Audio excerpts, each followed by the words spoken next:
As I was laying on the bed and thinking about the perfect life I would have if I got everything that I wanted and there were no problems in life at all. How great life would be! I would just not want anything. My thoughts came to a standstill as I felt that if everything was there, what I needed, I would not want God. And yes, I would not need to have faith in God also, as pride on my ability and faith in myself would be overpowered than anything else. Is that why God does not give us everything? I sighed. I sat up on the bed, started penning down my thoughts.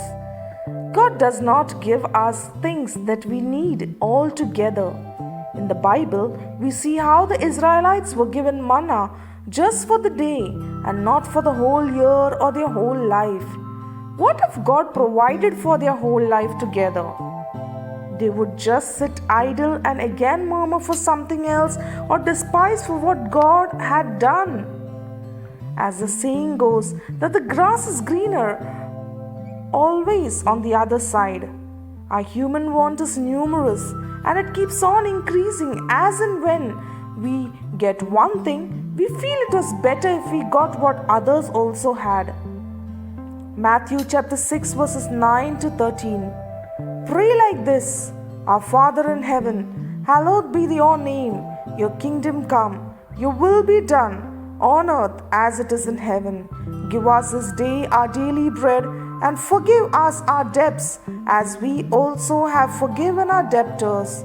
And lead us not into temptation, but deliver us from evil. Prayer that has been given as an example in the above verse, it says to pray for the daily bread and not permanent bread, and grace every day to stay away from being deviated from the word of God.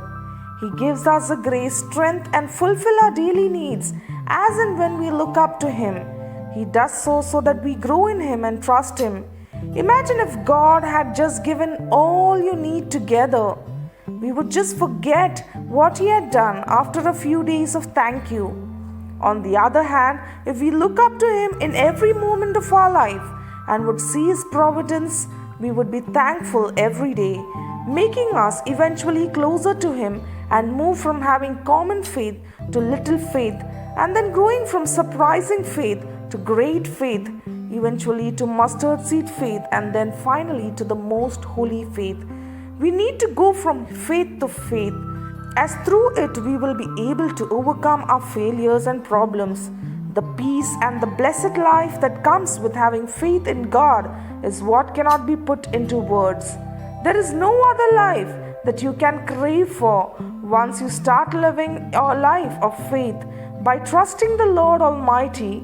Let us not strive on this earth for permanent solution to our earthly needs and comforts, but let us start relying on God for everything and only want Him to give you your daily bread of faith.